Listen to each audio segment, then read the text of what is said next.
Grupo de Estudos Retóricos, ele foi fundado em 2008. Depois eu vou falar um pouco mais a respeito do grupo.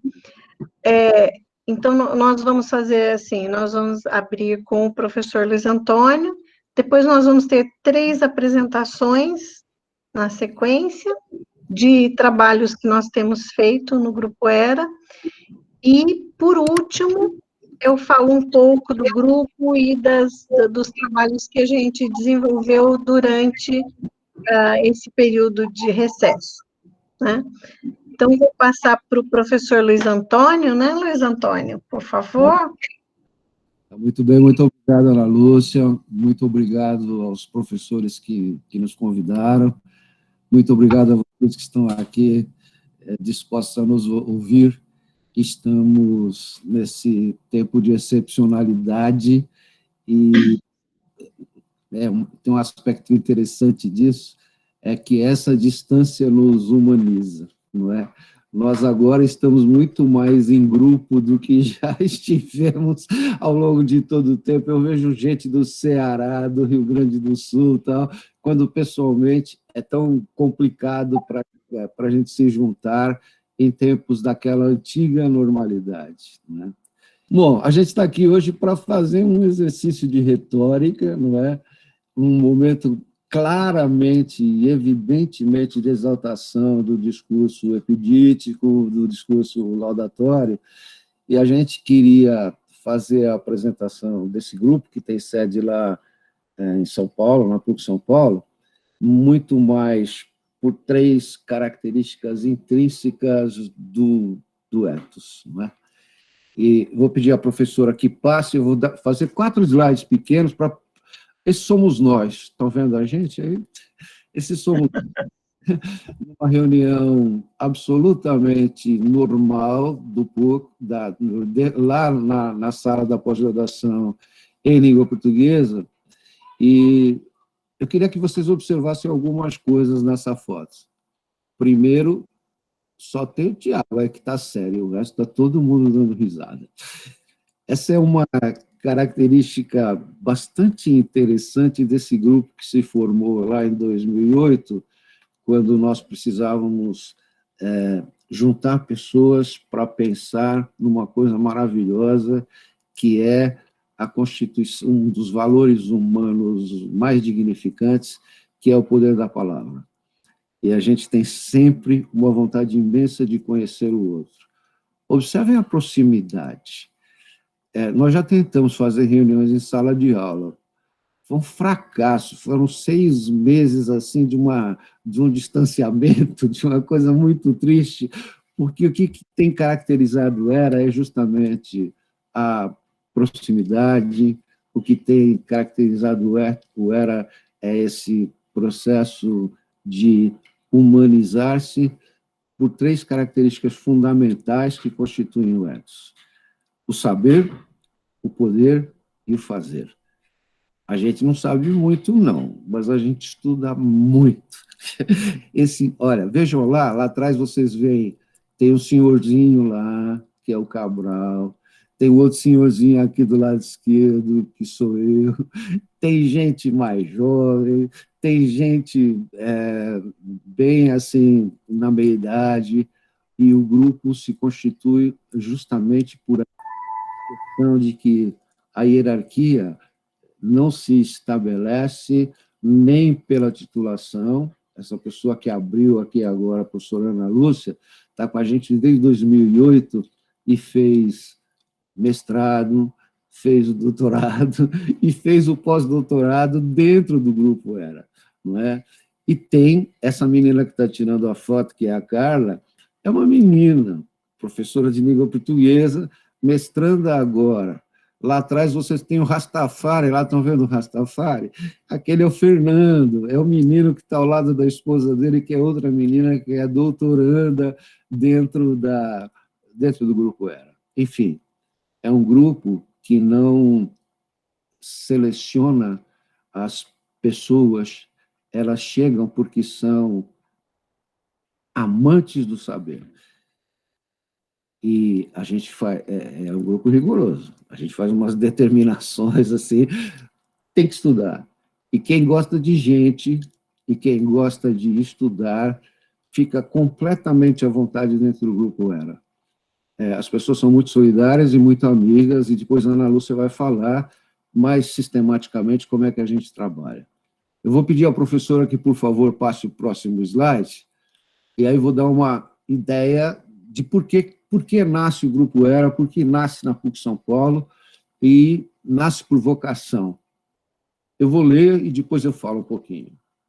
Entendida como produto de uma vocação humana, a palavra, por virtude histórica, não só indica as coisas do mundo, mas carrega toda espécie de sentimentos e regula o tipo de relacionamento que o homem quer manter com seus semelhantes.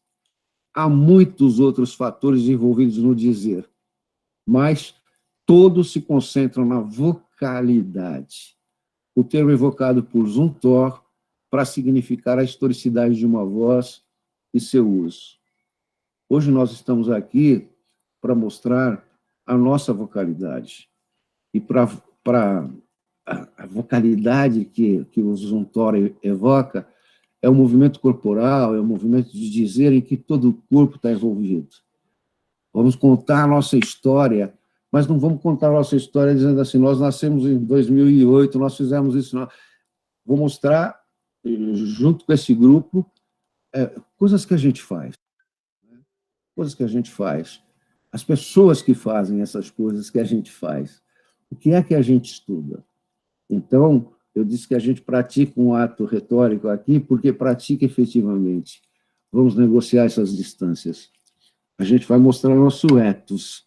E eu queria que vocês gostassem da gente, porque é fundamental para o ERA que a gente faça assim, crie um espaço significativo em que todo o nosso corpo esteja envolvido nesse dizer e que a gente, de forma consciente, numa dependência da nossa capacidade persuasiva, consiga mostrar, não dizer do ERA, mas mostrar o que o ERA é, para que a gente possa estabelecer acordos e mostrar assim, olha como é que a gente atua institucionalmente, olha como é que a gente atua dentro de um universo, dentro de um espaço em que a palavra é um elemento fundamental e a gente estuda em todos os aspectos possíveis.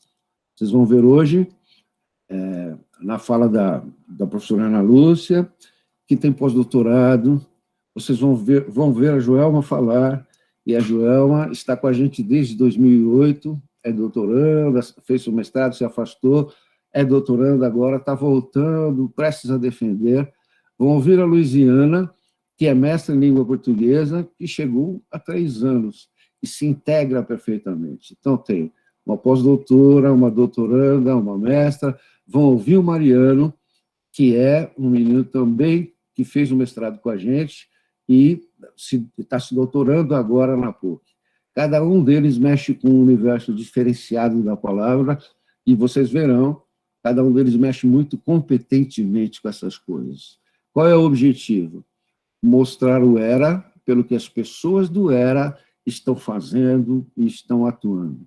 Mostrar o ERA numa perspectiva dos estudos retóricos e argumentativos que o ERA desenvolve. Por favor, professora, pode passar o outro slide? É um professor que está passando, é o Ney, viu?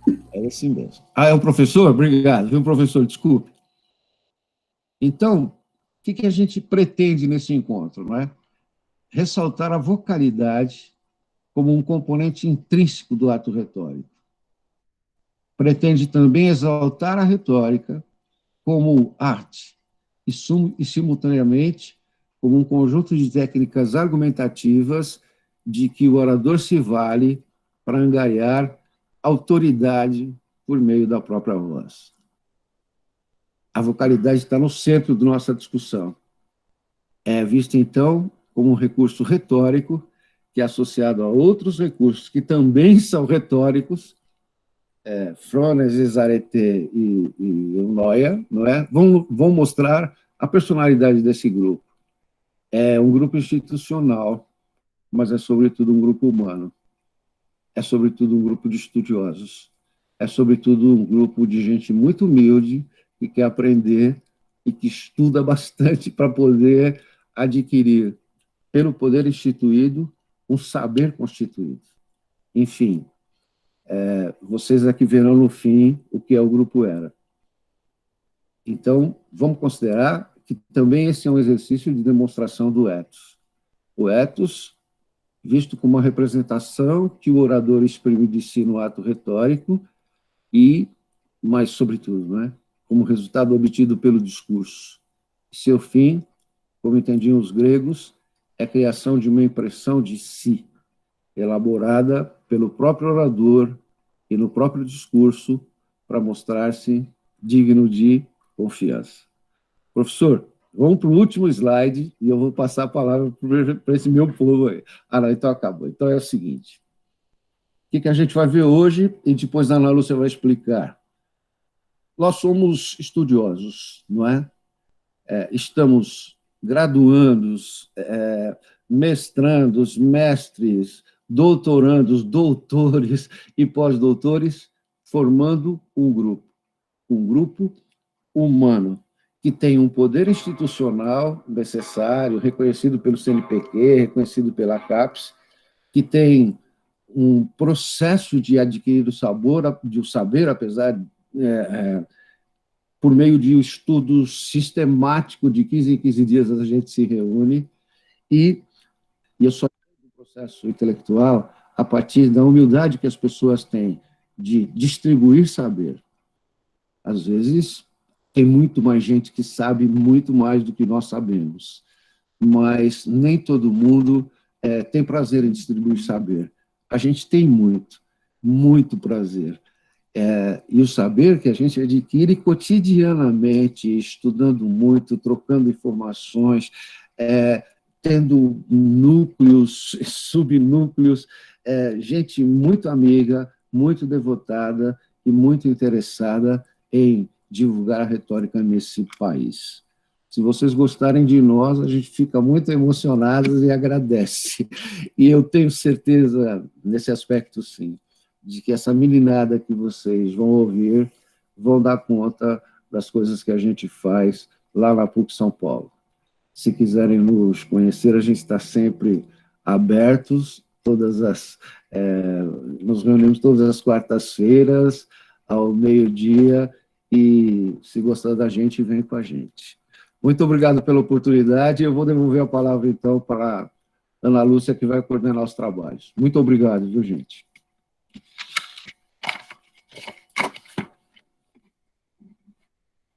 Eu vou falar rapidamente a respeito do grupo, para depois passar a palavra, então, para a Luiziana. O grupo, ele foi, como eu disse, foi criado em 2008 e tem uma participação regular de mestrandos e mestres, doutores e doutorandos.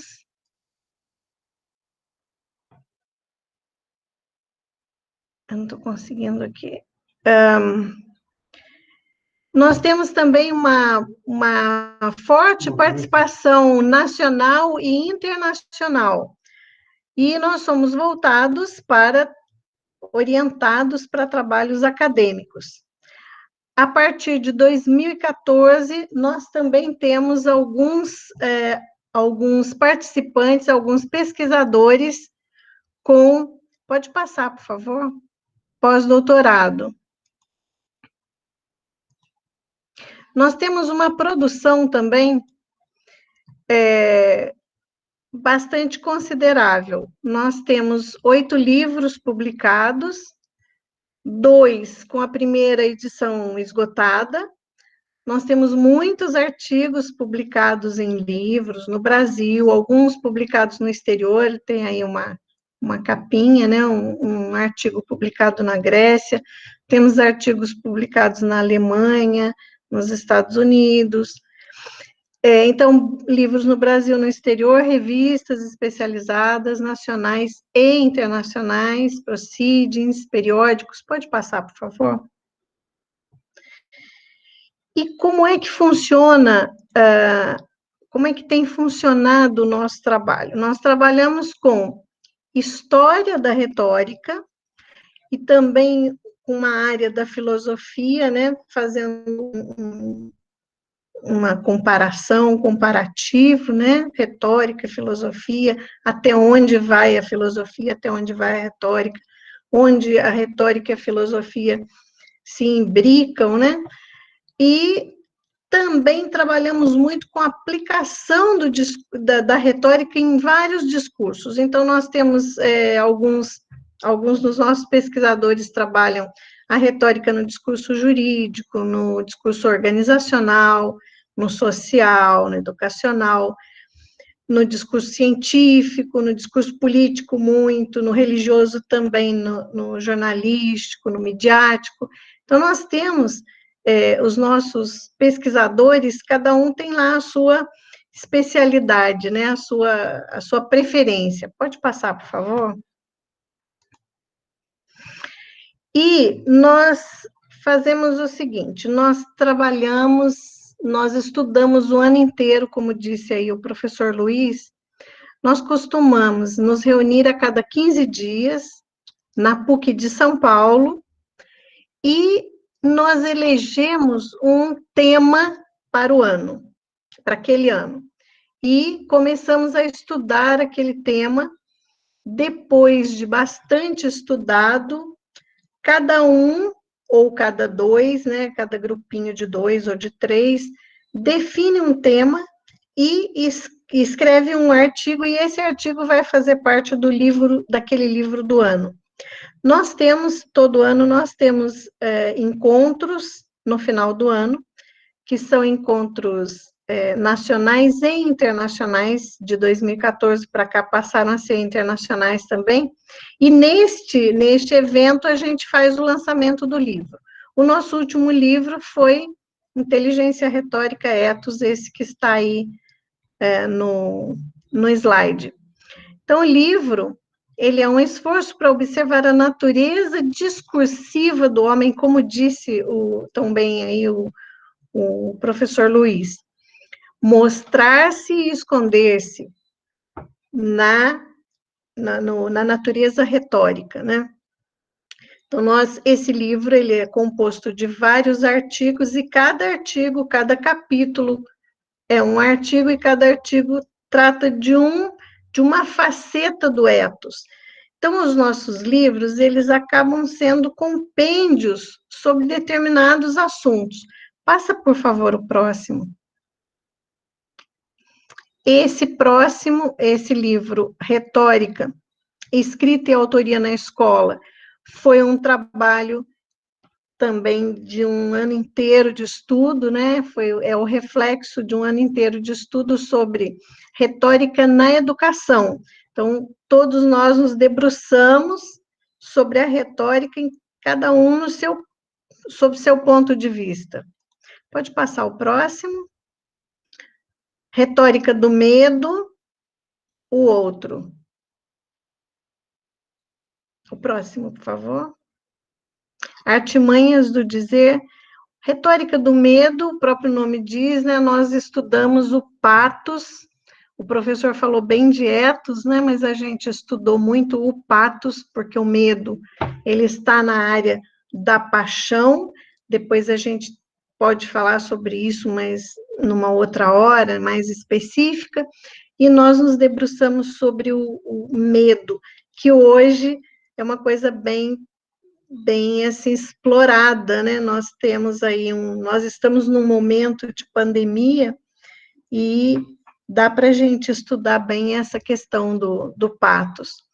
Artimanhas do Dizer é um livro em que nós nos debruçamos sobre a oratória e a retórica, se há alguma diferença, quais são as diferenças. Qual o próximo, por favor? Retórica do Risível, nós trabalhamos o humor, a retórica do humor. O outro, a retórica do opressor, que pode parecer com medo, mas existe uma diferença muito interessante. Então, nós temos aí a retórica do opressor na empresa, a opressão na empresa, a opressão na escola, em várias situações também. O próximo, por favor. E aí são 2 livros sobre música, né, sobre letras de música, as mulheres que a gente canta. Então, é a retórica na música, nas letras de música, músicas específicas femininas. Então, vocês, por esses livros aí, vocês devem ter percebido que a gente transita em várias áreas aí do conhecimento, sempre focando a retórica. Neste recesso, né, esse período de distanciamento, nós nos distanciamos fisicamente, mas nós continuamos muito unidos, um grupo muito unido. E nós mantivemos os nossos encontros quinzenais e fizemos um pouco mais. Entre uma quinzena e outra, na semana do meio, nós estabelecemos jornadas e convidamos pesquisadores de fora do país ou de dentro do país mesmo, para fazermos lives, para fazermos encontros com essas pessoas, e foi assim, muito bem. Nós tivemos uma presença muito grande. Nosso grupo tem em torno de 45 pessoas, 44, 48, varia entre 40 e 50 pessoas. Nós tivemos uma presença de 80 a 120 pessoas nesses encontros com esses convidados. Foi muito gratificante, foi muito bom, um período de muita aprendizagem. Esse está sendo um período de muita aprendizagem na retórica, né? Na nossa área de retórica. E a gente faz, o nosso próximo trabalho para esse ano vai ser o Patos. Então, nós estamos estudando Patos, que nós estamos passando por um momento de muito crescimento do Patos, de repente, em detrimento do Logos, e o nosso ethos, às vezes, fica meio balançado por conta disso. Então, essas foram as nossas atividades. Pode passar os 4 próximos, só para vocês verem que nós tivemos bastante, nós tivemos muita... Mais um, por favor. Tivemos, então, aí 8 jornadas nesse período. E o próximo, por favor. Mais um. Mais um. Aí.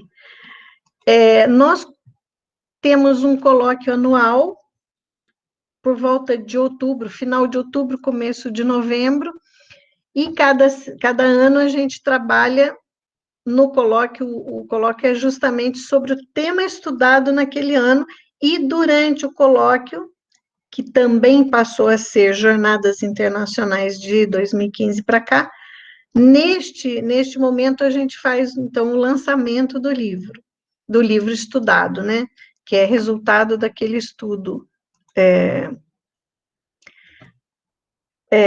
Anda mais um, por favor. Esse é o nosso contato, né? No nosso site, vocês podem encontrar todos os nossos livros, vocês podem baixar os nossos livros, tem algumas teses, algumas dissertações, alguns artigos, não todos, mas temos vários lá. Tem o e-mail, né? Tem meu e-mail para quem quiser contatar, e eu fico até o final da apresentação de hoje. Eu passo a palavra agora para... Oi. Antes de você passar a palavra, se você também não falou, então nós vamos falar. Nós trabalhamos dentro do programa de estudos pós-graduados em língua portuguesa na PUC São Paulo. Sim. É fundamental. Porque, assim, nós estamos na língua portuguesa e dispostos lá na Ministro Godoy 969, muito aberto para todas as pessoas que se interessarem pelas coisas que vão ouvir hoje. Claro que cada um de vocês tem a sua linha de pesquisa, os seus estudos, mas se interessarem pelas coisas que o grupo está fazendo, é um grupo muito aberto, viu? É só chegar com a sua competência e a gente assimila, explora você ao máximo, faz você estudar pra caramba, e depois escrever muito para todo mundo ganhar com isso. A gente sempre ganha com cada novo membro que chega. Então, Programa de Estudos Pós-Graduados em Língua Portuguesa. Desculpa te interromper, viu, Ana Lu? Obrigado, gente. Não, tá certo. A minha primeira fala seria essa. O grupo foi fundado pelo nosso coordenador do grupo, Luiz Antônio Ferreira, e também coordenador da pós-graduação em língua portuguesa. Mas aí eu me perdi um pouquinho. Luiziana, pode ser você, então. Passo a palavra para você. Eu vou agradecer primeiro a SBEC, né, pela oportunidade, a abertura desse espaço, e também ao Grupo ERA, porque é um desafio representar o ERA. Vocês viram como que é o engajamento do grupo, tem pesquisadores brilhantes lá dentro, que poderiam dar cabo dessa tarefa que eu vou dar hoje, né, de mostrar um pouquinho dos trabalhos que nós fazemos, com muito mais competência, com muito mais pertinência. Então, eu me sinto honrada em estar aqui e trazer um pouquinho da retórica e do trabalho do ERA para vocês. E, por fim, eu agradeço a todos que estão na sala, quase 100 pessoas, pela benevolência e pela doação do seu tempo nos próximos minutos para me ouvir. Pode passar. Bom, o tema é a retórica, né? Eu vou falar um pouquinho sobre retórica e literatura, é o tipo de corpus que eu normalmente trabalho, e como estratégias persuasivas no discurso epistolar. Essa apresentação, né, é um desdobramento da minha dissertação de mestrado, que foi defendida agora em março. Ela conjuga a retórica e a literatura em virtude do corpus selecionado, que são discursos de Mário de Andrade e Carlos Drummond de Andrade. O problema, né, ela tem por tema a retórica e a literatura como promotoras de argumentos e estratégias persuasivas da construção do discurso epistolar. E por que retórica e literatura? A retórica, ela tem um caráter plural, por estar conjugada na relação homem-sociedade e ser permeável às transformações operadas no seio dessa relação. Assim, ela é técnica para a construção do discurso, como já falou o professor Luiz, mas ela também é teoria para a análise de discursos.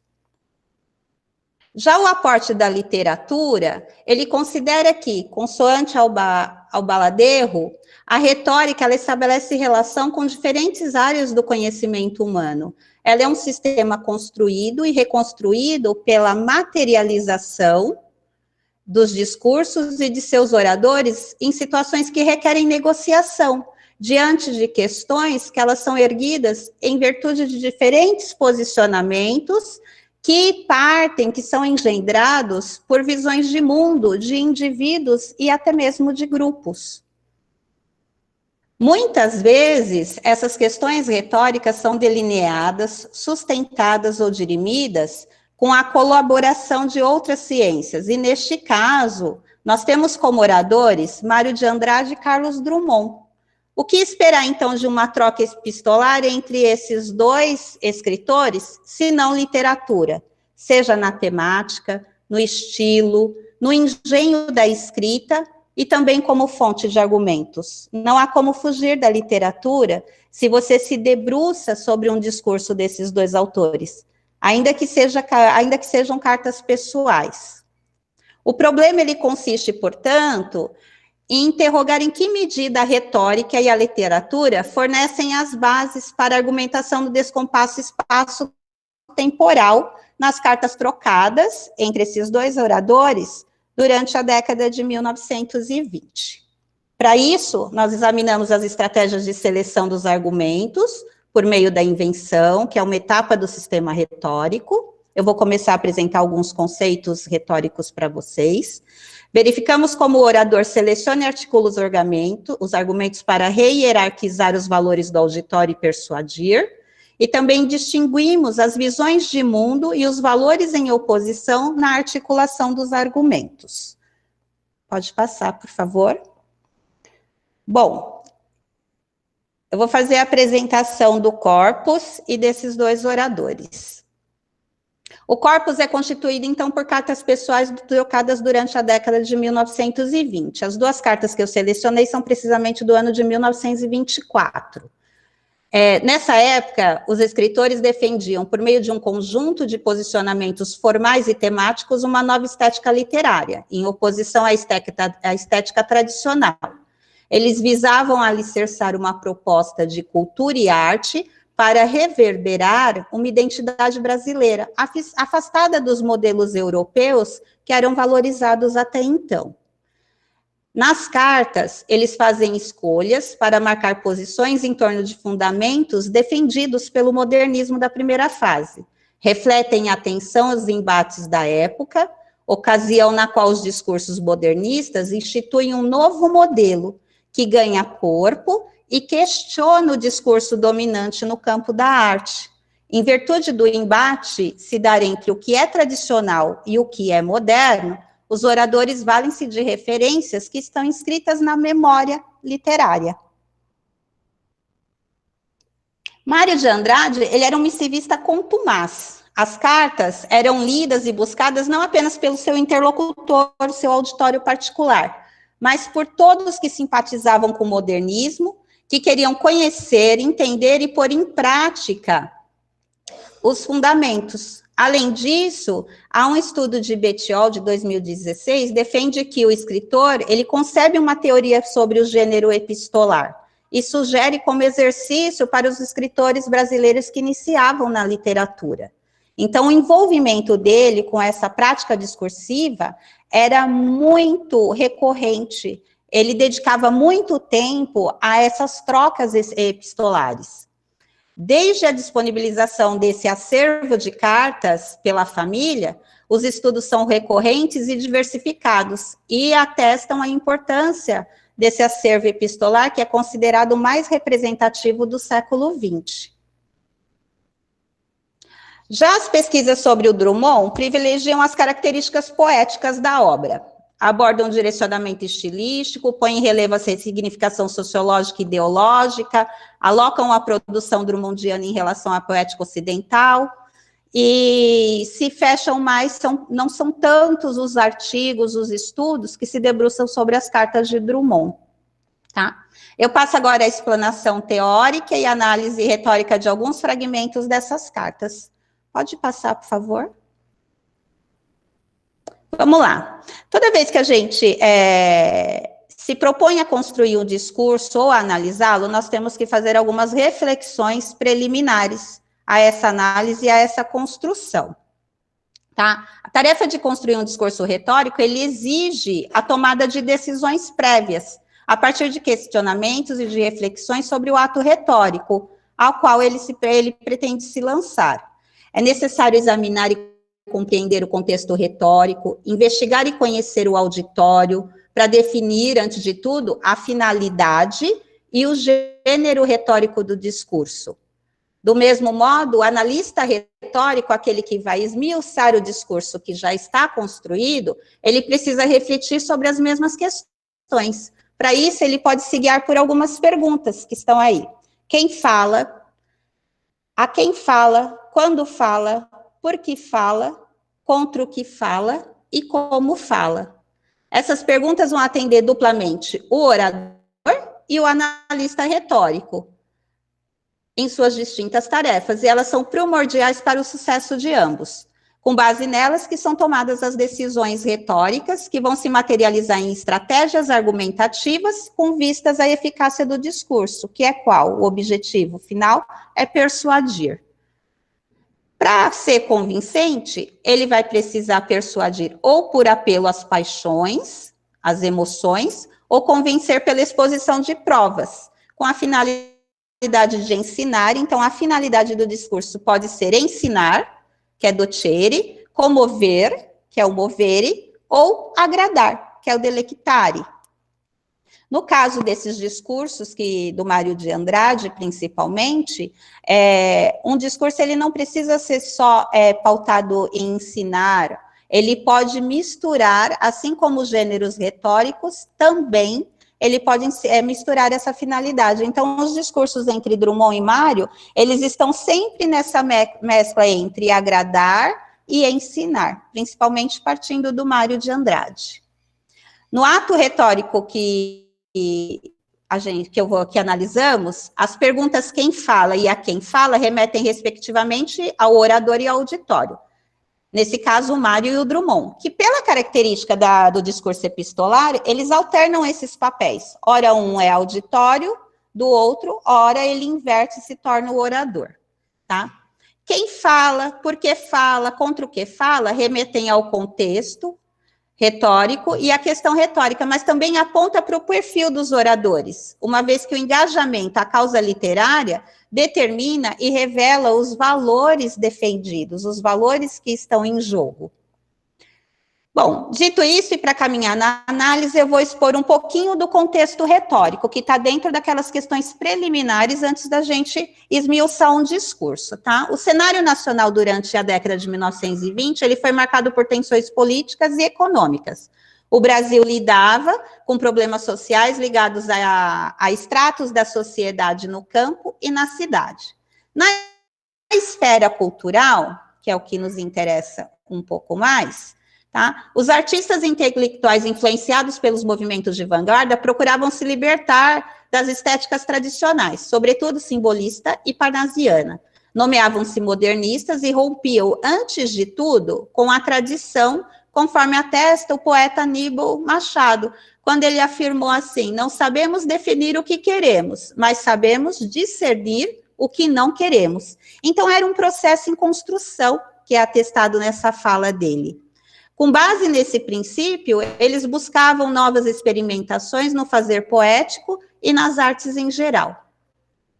O Mário de Andrade, ele foi um grande experimentador na área da linguagem, na construção de léxico, nas experimentações, e às vezes ele era até um pouco criticado pelos próprios pares pelo tanto que ele experimentava na linguagem. Apesar do marco dessa primeira fase ser a Semana de Arte Moderna, como é ensinado nas escolas tudo, o Manuel Bandeira, ele diz que o impulso inicial foi dado nas exposições de 1916 e 1917 da Anita Malfatti. Nessas mostras, os intelectuais e artistas da época que visitavam, entre eles estavam o Mário de Andrade e o Oswald de Andrade, mas também provocou que se interessaram e louvaram essas exposições, essa nova forma, mas também tinha entre eles os opositores, e eu destaco aqui o Monteiro Lobato, né, e o artigo dele, que é bastante conhecido e difundido, chamado Paranoia ou Mistificação, que execrou aquela arte que era apresentada ali pela Anita Malfatti. Do lado dos modernistas também tem exemplos de discursos muito contundentes e belicosos, né? A gente tem, por exemplo, o poema Os Sapos, do Manuel Bandeira, que ridicularizava os parnasianos. A gente tem o editorial do Alcântara Machado ao lado do poema No Meio do Caminho, do Drummond, que saiu na Revista de Antropofagia de 1928. Então, assim, o embate, ele era pautado por uma retórica agressiva, uma retórica belicosa, que principalmente se pautava em desqualificar o outro, e desqualificar o discurso do outro, os valores do outro. Então, era assim que estava delineada a arena literária, na qual combatiam os representantes da tradição literária e os modernistas. E entre eles se destaca o Mário de Andrade, que desde 1922 já defendia alguns ideais que a gente pode observar na obra dele, A Pauliceia Desvairada, e principalmente no prefácio à obra, que é o prefácio interessantíssimo. Pode passar. Bom,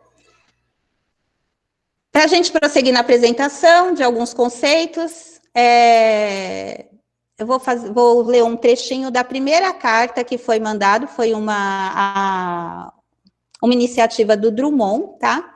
E ele disse assim: prezado Mário de Andrade, Procure-me nas suas memórias de Belo Horizonte, um rapaz magro que esteve consigo no grande hotel e que muito o estima. Ora, eu desejo prolongar aquela fugitiva hora de convívio com seu claro espírito. Para isso, utilize-me de um recurso indecente. Mando-lhe um artigo meu que você lerá em 10 minutos. 2 méritos. É curto e fala mal do senhor Anatole France. Aliás, Anatole é um velho vício dos brasileiros, e meu também. Li uma excelente carta que você enviou ao meu amigo Martins de Almeida. Quanta verdade nas suas ideias e quanta força desabusada. Estou convencido que a questão da literatura no Brasil é uma questão de coragem intelectual.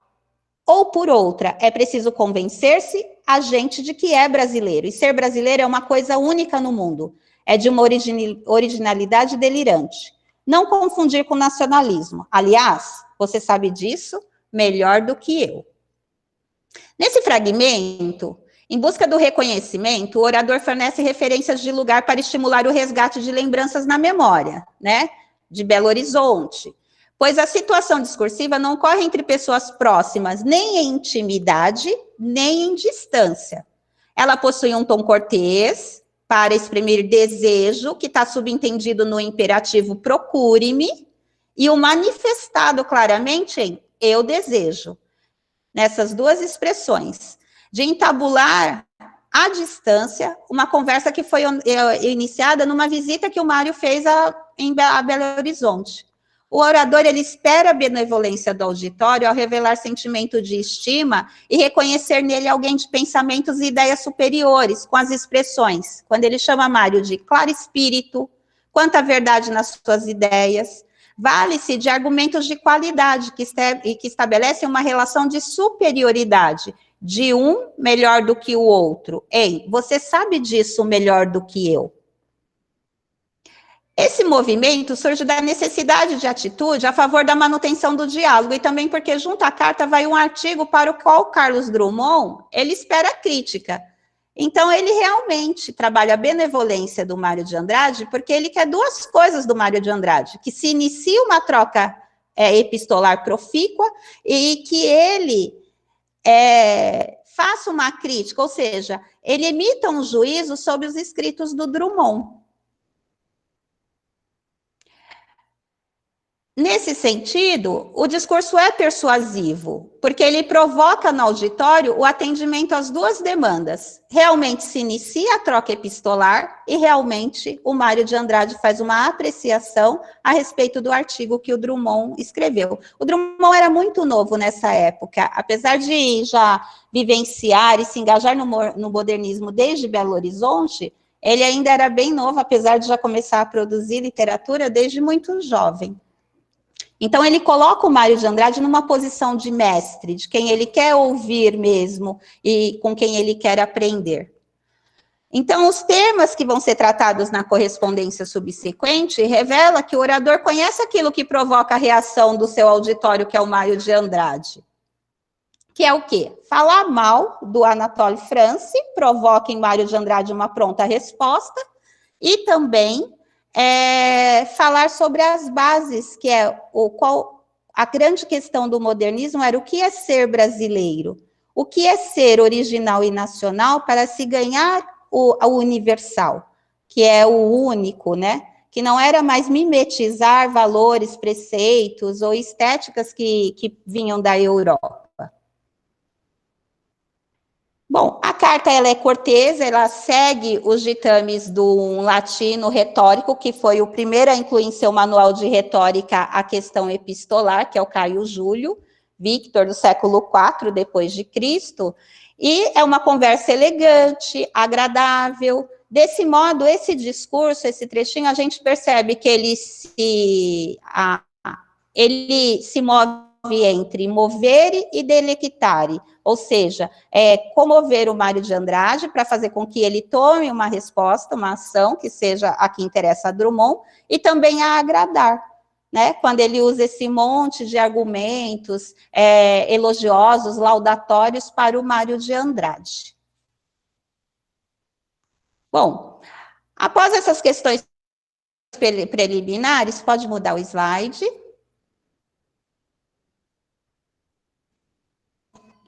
Eu vou falar sobre o sistema retórico, porque a continuidade dessa apresentação, ela vai trabalhar essa primeira etapa do sistema, que é a invenção, tá? O Aristóteles sistematizou a retórica de forma que a construção do discurso resultasse aí num processo. Então, o orador, ele tinha um processo, ele tinha esse sistema para ele seguir, para que o discurso dele fosse mais eficaz ao final. O grego dividiu esse processo em 4 partes, e mais tarde, quem incluiu a memória foram os latinos, foram os romanos.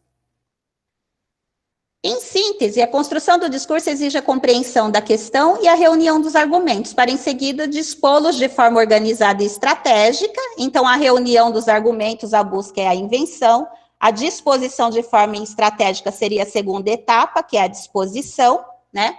Em seguida, ele tem que redigir, que é a elocução, que é quando ele realmente escreve o discurso que ele vai proferir.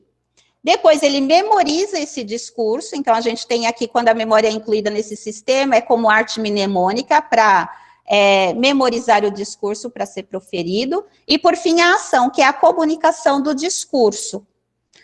No caso da análise retórica, o analista, ele percorre um caminho inverso, porque ele já está com o discurso pronto na mão e ele precisa agora esmiuçar esse discurso para compreender todas essas decisões e estratégias que foram elencadas e construídas pelo orador.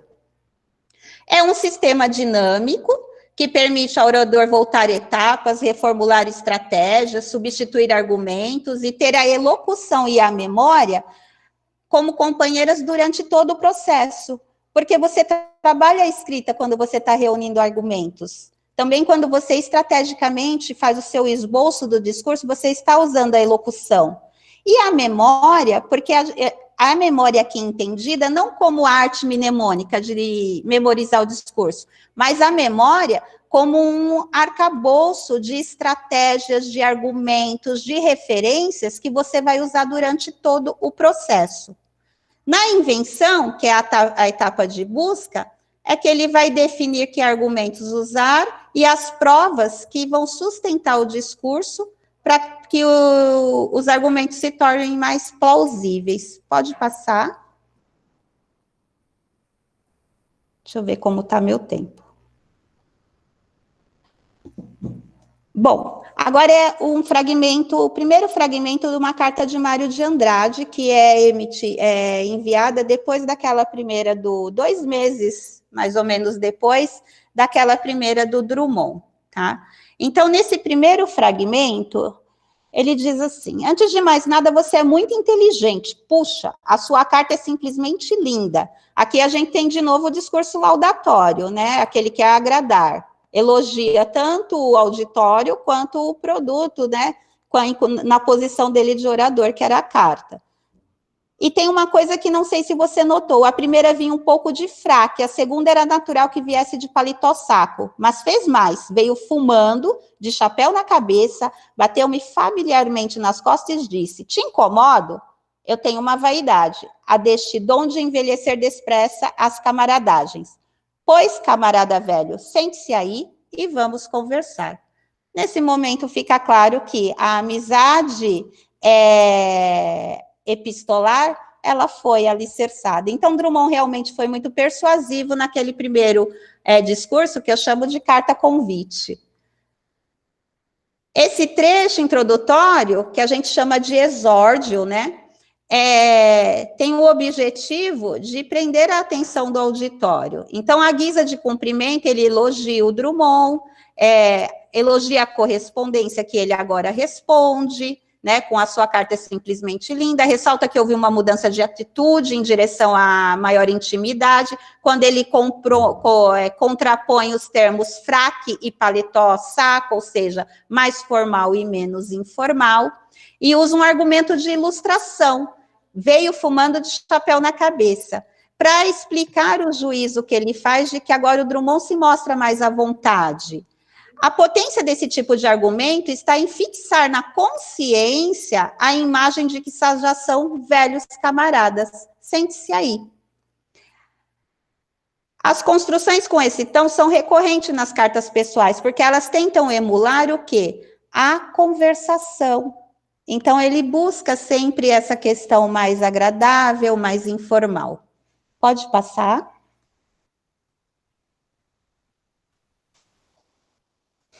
Bom, agora eu vou falar de uma outra, um elemento da retórica que nós usamos para analisar e construir os argumentos, que é a tópica, tá?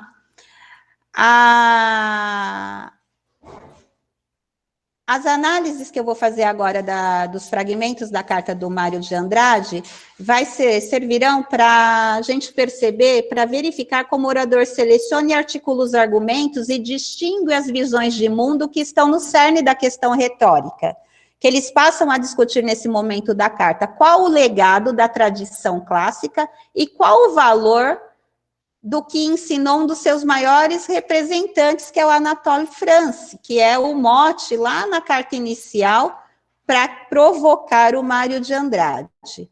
A tópica ela foi criada por Aristóteles, né? Como é o lugar de onde se originam as provas que buscam explorar a hierarquia de valores do auditório, a intensificar e justificar os argumentos. Segundo Ferreira, são grandes armazéns de argumentos utilizados para estabelecer acordos. Perelman e Titecar, com a nova retórica, eles reduzem todos os lugares da tópica a dois, o da qualidade e o da quantidade. E ainda acrescentam que, além de estabelecer posição e oposição em determinada situação e contexto, eles também representam visões de mundo. Nessa perspectiva, considero uma possível redução dos lugares clássicos aos lugares da qualidade e da quantidade a lugares clássicos e românticos, que vão traduzir visões de mundo de indivíduos e de grupos. O da qualidade são argumentos que afirmam que a água é preferível por ter qualidade superior, o da quantidade por meio de dados quantitativos, a considerar que os números são sempre bastante persuasivos. O da qualidade representa uma visão de mundo que a gente chama de espírito romântico, o da quantidade, espírito clássico. Quais são as bases? Para o espírito romântico, os lugares é o do único, aquilo que é original sobre os outros, o novo, o que é distinto, o que é marcante na história, o precário, o irremediável. Tem como virtudes o amor, a caridade, a fidelidade e como valores aquilo que é concreto e particular. Já o da quantidade, os lugares são o eterno, o reacional e comumente válido, o estável e o duradouro, aquilo que é essencial, o que interessa ao maior número de pessoas. As suas virtudes são a veracidade e justiça, e os valores são o abstrato ou o menos universal. Você vê que contrapõe em valores, né? São visões diametralmente opostas. Pode passar. Bom, aqui, o que o Mário de Andrade faz ao longo de toda a carta é muito comum. Ele faz recortes da carta do Drummond, do discurso do Drummond, coloca na carta dele, para em seguida responder. Isso é uma maneira de vencer essa distância e esse descompasso espaço-temporal no diálogo epistolar. Então, ele faz esse recorte aqui do Drummond. Devo imenso a Anatole France, que me ensinou a duvidar, a sorrir e a não ser exigente com a vida. E aí, ele faz uma projeção dos valores que estão embutidos nessa afirmativa do Drummond para contra-argumentar na sequência. Então, a projeção de valores são: o mal que esse homem fez a você foi torná-lo cheio de literatices, cheio de inteligentices, abstrações em letra de forma, sabedoria de papel, filosofia escrita, né? Nada prático, nada relativo, ou seja, representou a sua época. Aí ele contra-argumenta. Mas a nossa época, a sua época, Drummond, não é a época dele. E é outros gatunos da laia dele que roubaram a você as riquezas da felicidade. Olha só a questão das virtudes, as riquezas da felicidade, que só podem existir nessa terra pela adaptação, pela correspondência, pelo equilíbrio. O que ele marca aí? As projeções, elas são erguidas pelo orador e referem-se à base tradicional que influenciou a formação do auditório. Indicam os lugares e valores correspondentes ao espírito clássico, defensor da redução de todos os lugares à quantidade. Ó. Quando ele usa o termo cheio e o repete, ele está dizendo que, associado aos neologismos literatíssimos e inteligentíssimos, são abstrações adjetivas, formadas pelo acréscimo aos substantivos do sufixo "ice", que aí denota um viés pejorativo. Não é literatura, é literatice, né? Não é inteligência, é inteligentices. Então, esse movimento reforça o lugar da quantidade e subtrai o valor do conceito de literatura e da faculdade cognitiva da inteligência. Assim, que o que é produzido e propagado a partir desse lugar é quantidade sem qualidade. É cheio disso, cheio daquilo, e não tem qualidade, é apenas quantidade. E aí ele contrapõe a visão clássica à visão romântica, o espírito clássico ao espírito romântico. Eu vou apressar um pouquinho e pular umas partes, porque daí senão eu já estou estourando o meu tempo. Ó, aqui eu faço um recorte, porque também tem uma contraposição direta de argumento e contra-argumento. É a mesma afirmativa anterior. Só que, ó, a duvidar, ele responde. Dúvida passiva, porque não é aquela dúvida que engendra a curiosidade, a pesquisa, mas a que pergunta, será? Irônica e cruza os braços. Ou seja, a passividade, a inércia. Ele põe a sorrir, bondade fingida, porque é desprezo, desdém ou indiferença. E a não ser exigente com a vida. Com isso, se você se confessa um inadaptado e tem um errado desprezo pelo Brasil e os brasileiros, como você não é exigente? E realmente o Drummond, em alguns momentos do discurso dele, ele desmerece o que é produzido aqui no Brasil. Ele valoriza ainda o que vem de fora, o que provém da Europa, dos movimentos europeus. A reiteração do termo duvidando constrói o sentido de paralisia imposta por questionamentos que levam a uma meditação inesgotável e causa a impressão de afastamento da ação.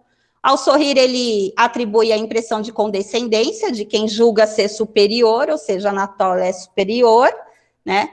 E, por fim, retorque o argumento de auditório contra ele mesmo ao fornecer evidências de que ele é exigente. Então, a não ser exigente com a vida, como isso, se você confessa um inadaptado?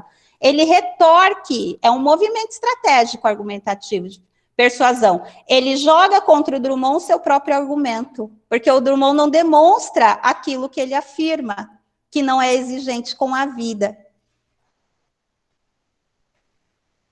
Por fim, ele disse assim, ó, por fim, o argumento, se você tiver as ideias dele, será um horroroso, ridículo, passadista. Incita o auditório à escolha do original e do novo como arremate persuasivo. É possível, ademais, estabelecer as diferenças com base nas referências que estão implícitas na origem dos argumentos. A questão do contexto retórico. O que estava implicado? Renovação literária, proposta de construção de uma identidade brasileira por meio da literatura, de concepção e referências nacionais. E aí, eu vou... Bom, ele conclui a disposição dos argumentos e apresenta o desafio. Me diga se depois deste raciocínio você ainda repete que não encontra no seu cérebro nenhum raciocínio em apoio à sua atitude, que é o nacionalismo, mas esse que é original e que daí alça a literatura brasileira à universalidade. Então, aí o que eu proponho no final? A gente volta lá naquela afirmação do Drummond, e afinal não chegamos a nenhum acordo, embora eu praticamente esteja ao seu lado, que foi o segundo ou terceiro slide. E aí, o Drummond foi persuadido pelo Mário? Foi convencido? Será que a carta-resposta do Drummond, que vem na sequência dessa, ela permite a gente entender essa afirmação de que não chegamos a nenhum acordo, embora eu esteja ao seu lado. Mas a gente não tem tempo para analisar essa carta, que seria delicioso, né? Então fica para uma outra oportunidade. Mas, se vocês quiserem saber o resultado dessa análise, a dissertação está disponível lá no site do ERA, como a dissertação e as teses de todos os outros colegas, onde também vocês encontram os livros, tá bom? Então, muito obrigada pela benevolência e pela paciência em me ouvir até aqui. Entre as considerações finais, o que eu destaco é que vocês percebam que a retórica, ela pode ser uma metodologia que nos apoia na sala de aula, porque ela serve tanto para o ensino de leitura, de como você fazer uma leitura competente dos textos literários, de outros tipos de textos que circulam, como também a escrita, um processo que o aluno pode seguir para ele poder construir os seus discursos, um norte, um rumo. Vale a pena experimentar, vale a pena conhecer o sistema retórico e aplicar isso na nossa prática docente. Dá resultados, né? Eu já testei, e além de mediar a formação do aluno e a nossa, ela dialoga com diversas áreas do conhecimento e promove reflexões sobre o homem e o estar no mundo, em diferentes contextos e práticas de vida. Muito obrigada. Obrigada, Luiziana. Obrigada por vocês estarem nos ouvindo, nos assistindo. Vou passar agora para a Joelma com a sua apresentação. Joelma. O meu nome é Joelma, eu sou membro do Grupo ERA.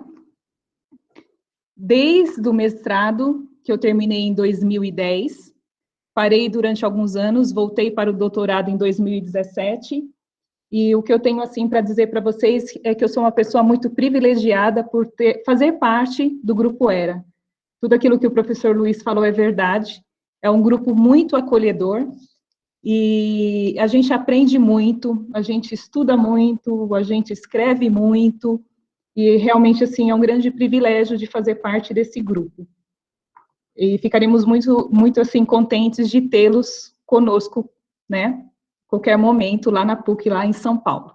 O que eu vou compartilhar com vocês hoje é um pouquinho, somente uma amostra mesmo, da minha pesquisa de doutorado. Desde o mestrado, eu tenho estudado, pelo viés da retórica, o discurso religioso. No mestrado, eu estudei o discurso de Paulo, a defesa paulina, a apologia de Paulo na carta de 2 Coríntios, aos Coríntios, e agora no mestrado eu tenho estudado as parábolas de Lucas e os aspectos passionais, o patos, a movimentação, como que se dá a movimentação das paixões nas parábolas.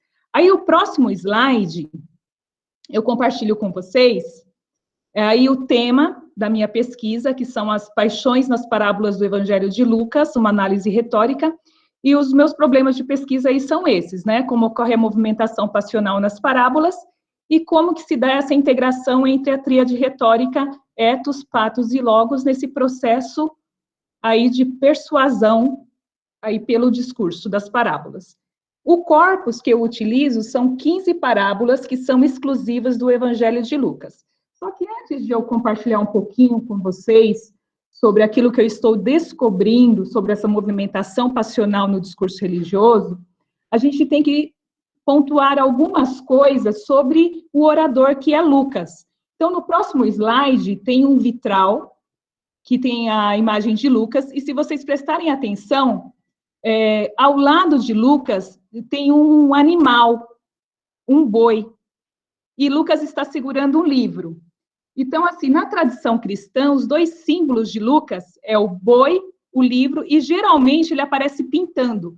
Se vocês olharem as obras de artes, assim, clássicas, vocês vão perceber muito que Lucas é representado dessa maneira.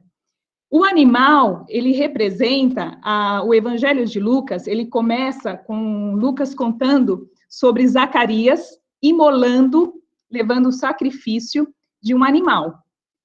O livro, propriamente representado, simboliza o Evangelho e o livro de Atos, que foram escritos por Lucas. E, geralmente, quando ele aparece pintando, é porque Lucas, ele foi o único evangelista que deu um espaço na sua narrativa para Maria. Então, ele fez um retrato, embora seja um retrato falado, de Maria. O que é importante a gente entender, assim, rapidamente, para a gente entender esse movimento passional? A gente tem que entender quem era Lucas. Então, assim, diferente dos demais evangelistas, que são 4 no Novo Testamento, Lucas, ele não era judeu. Ele é o único escritor da Bíblia Sagrada que não é judeu. Ele é grego.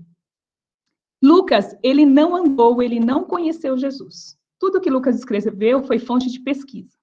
Para quem Lucas escreveu? Quem era o auditório de Lucas?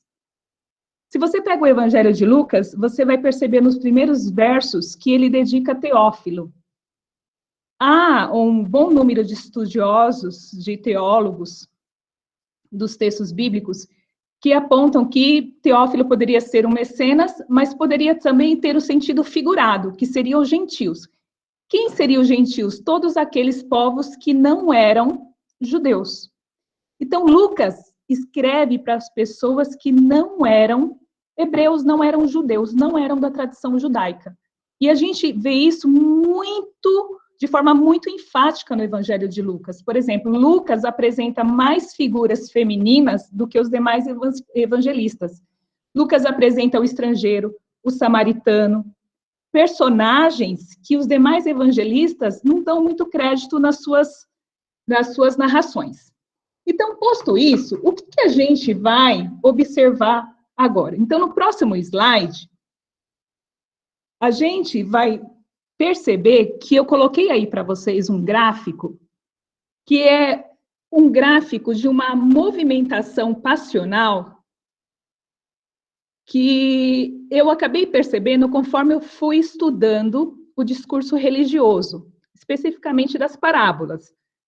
Mas depois, no final dessa apresentação, eu vou mostrar um outro discurso para vocês também religioso, que parece que é uma constante. Aristóteles, quando ele fala de paixões, ele fala assim, que as paixões são as causas que introduzem mudanças em nossos juízos, e que são seguidas de pena e de prazer. Então, o seu estado passional faz você mudar a maneira como você vê, como você decide, como você julga as coisas. Quando alguém se coloca diante de um orador, existe uma disposição para aceitar aquilo que o orador vai dizer. Consequentemente, aquilo que o orador vai suscitar. Então, a primeira etapa nesse itinerário das paixões, nessa movimentação passional, porque nós estudamos paixões como aquelas emoções, aquela predisposição emocional, aquela afetividade que o orador causa no auditório com fim persuasivo, para que ele possa ser persuadido. Então, a primeira etapa nesse itinerário das paixões seria o que? A disposição. Então, a disposição é o estado psicológico que o auditório se coloca para ler ou para escutar um orador. Então, por exemplo, vocês, nesse momento, vocês estão numa disposição, vocês estão voluntariamente aí, online, nos ouvindo. Então, é a primeira etapa do processo do itinerário aí das paixões. A segunda etapa seria a identificação. O que é identificação? Aí vem uma parte que a gente fala muito de afetividade, que é a questão do ethos, a imagem do orador. O orador, ele tem que despertar uma afetividade, uma empatia no auditório. E no discurso religioso, é muito interessante isso, porque o auditório do discurso religioso, ele tem uma predisposição para ouvir aquilo que vai ser falado. E ele tem uma identificação com aquele líder religioso, com aquela pessoa que vai falar, por isso que ele está lá. Então, isso é muito forte no discurso religioso.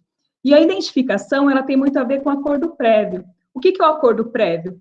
É aquele momento em que o orador prepara o auditório para ouvir o discurso, torna ele dócil. Depois da disposição, da identificação, vem a terceira etapa, que é a mudança de julgamento. Então, o próprio Aristóteles diz que a pessoa que ama vê diferente da pessoa que odeia, que está odiando. Não é verdade? Então, o estado de humor, o estado afetivo, ele muda muito o ponto de vista. Então, o que a gente percebe no discurso? Que nessa terceira etapa existe um jogo passional. E nesse jogo passional é muito interessante, porque as paixões, elas começam a se alternar. uma vai dando lugar à outra, uma vai sendo substituída em diferentes doses, em diferentes momentos, em diferentes proporções. Então, por exemplo, vou dar um exemplo para vocês. Um orador começa a injetar cólera no auditório. O desejo de vingança no auditório. O auditório começa a se encolerizar. Aos poucos, o que ele vai fazendo? Ele vai, aos poucos, colocando no discurso outras palavras. Falando assim, não, mas olha, fulano, vocês querem se vingar, mas olha, ele já se arrependeu. Ele também fez tal coisa boa. Olha, ele também agiu de tal e tal forma benéfica. O que o orador está fazendo? Um jogo passional entre a cólera e a calma. Então, esse momento da mudança de julgamento é um momento muito importante no itinerário das paixões. E é um momento, assim, decisivo, que vai aparecer o quê? A virtude ou o vício. Porque se o auditório se deixar tomar pelas paixões, isso é vício, segundo Aristóteles. Mas se ele conseguir se equilibrar, isso é virtude. Então, assim, muitas paixões, como, por exemplo, no discurso religioso, nós vamos ver um pouquinho mais à frente, duas paixões que aparecem muito nesse jogo passional é o medo e a confiança. Para você injetar a confiança, primeiro você coloca o quê? O medo no auditório. Então, você injeta a confiança. E todas essas etapas, a disposição, a identificação, a mudança de julgamento, vai diretamente para a última etapa do itinerário das paixões, que é o quê? A ação. Então, o que consiste a ação? É quando o auditório, né, Meyer mesmo fala que a paixão, quando ela está incontornável, quando ela está contundente, ela exige uma ação. Então, como que pode ser essa ação? Essa ação no discurso religioso pode ser adesão à crença, à conversão, pode ser novos valores, pode ser novos comportamentos, pode ser uma maneira diferente de ver a vida. Então, todas as etapas do itinerário das paixões levam o quê? A ação. Só que elas não acontecem como está nesse gráfico, uma de cada vez. Para mostrar melhor para vocês como acontece isso, eu peguei uma parábola, no próximo slide, vocês vão perceber que tem uma parte que antecede uma parábola, que é uma parábola conhecida como o rico insensato. Para a gente identificar a disposição e a identificação do auditório numa parábola, a gente tem que entender um pouquinho o contexto dessa parábola. Então, por exemplo, os versos antes da parábola, a gente tem essa contextualização que diz assim, ó. Alguém da multidão lhe disse, mestre, dize a meu irmão que reparta comigo a herança. Ele respondeu, homem, quem me estabeleceu de juiz ou árbitro de vossa partilha? Depois lhe disse, precavei-vos cuidadosamente de qualquer cupidez, pois mesmo na abundância, a vida do homem não é assegurada por seus bens. Está lá em Lucas, nosso corpus. O que a gente percebe? Primeiramente, a gente percebe que tem um auditório imediato aí do Cristo, que é esse jovem que está no meio da multidão. Ele está predisposto, porque ele está seguindo, assim como toda a multidão. E existe uma identificação, porque ele chama aí o Cristo de mestre, que seria o quê? O mestre seria o líder, o rabi, o líder. Então, existe uma identificação. Então, as duas etapas do itinerário das paixões, elas já estão aí. Agora, no próximo slide, nós vamos ler rapidinho a parábola, para a gente identificar o quê? Nós identificamos o jogo passional e a ação. Então, o que a gente percebe? Depois que o Cristo fala isso, aí ele começa a contar a parábola. E uma coisa muito interessante das parábolas, gente, das parábolas evangélicas especificamente, que elas se diferem das demais parábolas literárias e outras, é que elas são trazidas como meio de prova para dentro de um discurso maior. Então, aí o Cristo começa a contar, né? A terra de um rico produziu muito. Ele então refletia, que hei de fazer? Não tenho onde guardar minha colheita. Depois pensou, eis o que farei, demolirei meus celeiros, construirei maiores, e lá recolherei todo o trigo e os meus bens. E direi à minha alma, tens uma quantidade de bens em reserva para muitos anos. Repousa, come, bebe, regala-te. Mas Deus lhes diz, insensato, nessa mesma noite ser-te-á reclamada a alma. E as coisas que acumulaste, de quem serão? Assim acontece aquele que ajunta tesouro para si e não é rico para Deus. Então, aqui existe um jogo passional. Se a gente prestar bem atenção, esse homem rico aqui, o que ele fez foi bom. O auditório que ouviu essa parábola pensou, esse homem foi extremamente afortunado pela natureza. A colheita dele foi em abundância. E ele foi sábio, ele foi prudente. Ele foi construir os celeiros para guardar o seu mantimento. Isso, e lá no final, Deus vira para ele e fala que o final dele, da alma dele, não vai ser bom. Isso gera, no auditório, uma paixão. Suscita a paixão da compaixão. O que é a compaixão? Aristóteles diz que compaixão é um pesar por um mal que se mostra destrutivo ou penoso. Atinge quem não merece. Mal que poderia esperar, olha essa parte, sofrer a própria pessoa ou um de seus parentes. E aqui começa o jogo passional entre a compaixão e o medo. Porque olha o que é falado, o que o Cristo fala. O rico diz para a sua alma, né? Olha, você vai se regalar a sua alma, mas Deus lhe diz, insensato, nessa mesma noite ser-te-á reclamada a alma. E as coisas que acumulaste, de quem serão? Suscita o medo. Então, o jogo passional aqui nessa parábola é entre a compaixão e o medo, que vai desencadear, pode passar para o próximo slide, por favor, na ação.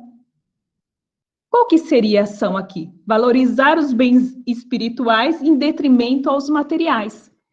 Para Aristóteles, conforme eu coloquei a citação aí para vocês no slide, o medo é a desolação ou preocupação resultante da suposição de um mal que se mostra pungente, próximo e danoso.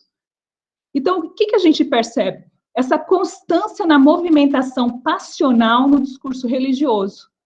Disposição, um auditório que já é predisposto, uma identificação com o orador, um jogo passional por meio dessa mudança de julgamento, que vai desencadear numa ação, que a movimentação está expressa no próximo slide, por favor.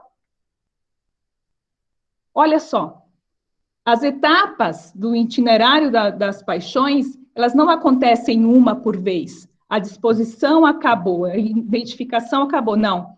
Elas vão se amalgamando durante o discurso até culminar na ação. Aí, o que eu trouxe para vocês? Eu trouxe para a gente refletir rapidinho, para terminar essa pequena reflexão sobre o discurso religioso, uma notícia, uma matéria do jornal Folha de Minas, no próximo slide, isso. Saiu essa matéria, agora nos tempos aí de pandemia, foi em abril, com o nome O Momento Atual na Visão de Líderes Religiosos. E eles entrevistaram, então, 7 líderes religiosos sobre essa questão da pandemia. E desses 7 líderes religiosos, eu gostaria muito de ter tempo de fazer toda essa análise com vocês, mas infelizmente nós não temos tempo, né? Eles entrevistaram e eles falaram, e é uma matéria que é transcrita, a maior parte. Eu selecionei 3 falas de 3 líderes, e eu peguei o início dessas falas e o final, esses 3 líderes. E eu analisei os aspectos passionais, a movimentação patética do discurso. E olha o que eu acabei descobrindo.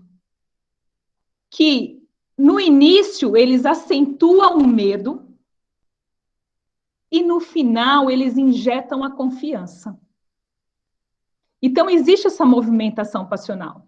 Então, olha só, existe uma disposição, existe um auditório predisposto a ouvir, uma identificação com o líder, e essa identificação pode nascer por um novo auditório que leia a matéria. Olha, você viu tal líder de tal, né, religião, olha como ele fala, né, essa identificação pode nascer pelo discurso, deve nascer pelo discurso, o ethos se dá pelo discurso, é verdade? Essa afetividade, essa afinidade, não é?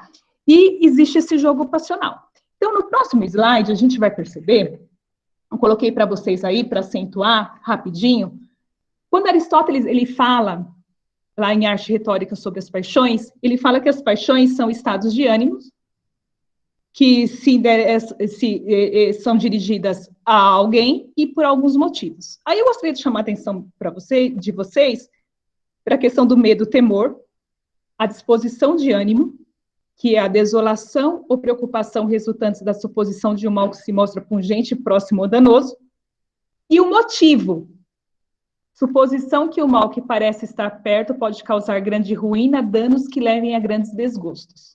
Isso parece pandemia, não parece, gente? Está todo mundo, né, com esse medo. A confiança, por outro lado,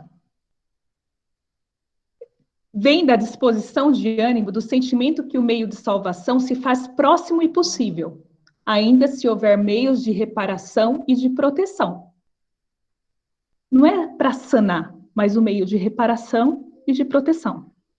E os motivos e as causas, olha só, vou ler para vocês só a parte grifada, que diz assim: ocorre quando os semelhantes não temem nem os inferiores, nem aqueles que creem ser superiores. Agora vamos olhar os trechos lá dos discursos que eu separei para vocês no próximo slide. Eu peguei do Dom Odílio, católico, eu peguei de um líder de matriz de religião afrodescendente e de um budista. Então, do Dom Odílio, ele fala assim: início do discurso. A pandemia do coronavírus nos traz muitos questionamentos. Antes de tudo, devemos reconhecer que, apesar de todos os recursos de segurança, pessoal e coletiva, que possamos ter dinheiro, poder, boa organização econômica e social, continuamos frágeis e expostos a riscos imprevisíveis e aparentemente insignificantes, como o caso de um vírus. Isso nos deve levar a ser humildes e renunciar a qualquer delírio ou onipotência de superioridade. Então, olha só, gente, realmente dá para ter mais medo ainda, injeta medo. Aristóteles, quando ele fala do medo em arte retórica, ele fala assim, ó, que para você suscitar o medo, você deve assim, ó, diz-lhes que, para o seu auditório, né, diz-lhe que pode sofrer algum mal, pois outros mais fortes já sofreram.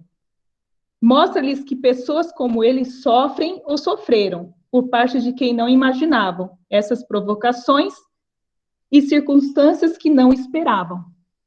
Então, é assim que se injeta o medo no auditório, né? O segundo líder também, eu vou ler só a parte grifada para vocês, também diz, né? As escolhas do homem fazem com que de tempos em tempos vivenciemos essa realidade de tristeza e perda da vida. E o líder budista diz, vou ler também só a parte grifada para vocês, é o momento em que a morte está à nossa casa, está na nossa visão o tempo todo. Então, a gente vê que existe essa injeção do medo no auditório, não é verdade? Para quê? Para depois, né, nesse jogo passional, ser injetado o quê? A confiança, que está lá no próximo slide, que é no desfecho do discurso. Então, o que o Dom Odílio vai falar, né? Penso que a pandemia nos dá a ocasião de revermos valores e prioridades na vida e de nossas atitudes diante dos valores e prioridades, a vida e a saúde, a família, cada pessoa, a companhia das pessoas, a sensibilidade diante do sofrimento alheio, a solidariedade, o afeto, o amor gratuito, a ternura, a natureza, e assim por diante, né? Aí ele vai falar que a fé também é renovada, né? O líder também de matriz de religião afrodescendente também, ele vai falar da mesma coisa, ele vai falar, não, que esse momento possa servir de aprendizado para que a gente aprenda a cuidar de si, do próximo. A pandemia já está deixando uma mensagem, as pessoas estão ficando mais próximas da família. Então, sempre de cunho didático. Então, aquela questão da compaixão que mostra, né, compaixão não, desculpe, da confiança que mostra que outros passaram por isso, e você também pode passar, é muito presente aqui. E termina assim o discurso, né? O líder budista também fala, né? Se a humanidade encarar esses 2 meses em casa, não como sacrifício, mas como uma oportunidade de crescimento, acredito que muitas pessoas vão mudar. Não sei se será a medicina mental para todos, mas acredito que muitas pessoas vão começar a ter uma visão melhor da vida, da própria vivência. Então, o que a gente percebe? Pode mudar para o próximo slide. O que a gente percebe? Que no discurso religioso existe sim uma movimentação passional, né?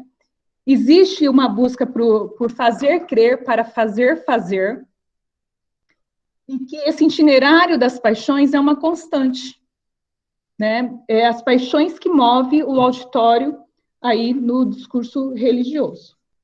É isso que eu tinha para compartilhar com vocês, um pouquinho da pesquisa que eu tenho feito agora nessa época de pandemia. Foi um prazer estar com vocês, espero de alguma forma ter contribuído. Ok? Passo a palavra para a Ana Lúcia. Obrigada, Joelma. Obrigada, pessoal. E vamos passar rapidamente a palavra para o Mariano, né, Mariano? Isso. Nós temos aí, vamos tentar fazer isso rapidinho, porque nós temos um tempo. Tá, joia. Vou fazer isso bem rapidinho. Vocês estão me ouvindo? Estamos ouvindo, sim. Estão ouvindo? Então tá bom. Obrigada, Mariano. Por nada. Ok, gente. Bom, em primeiro lugar, obrigado, né, pela oportunidade aí de estar apresentando parte aí de uma pesquisa que eu venho trilhando há muito tempo. Desde que eu entrei no mestrado, eu venho estudando o discurso político, né, é um discurso que, para mim, é muito fascinante.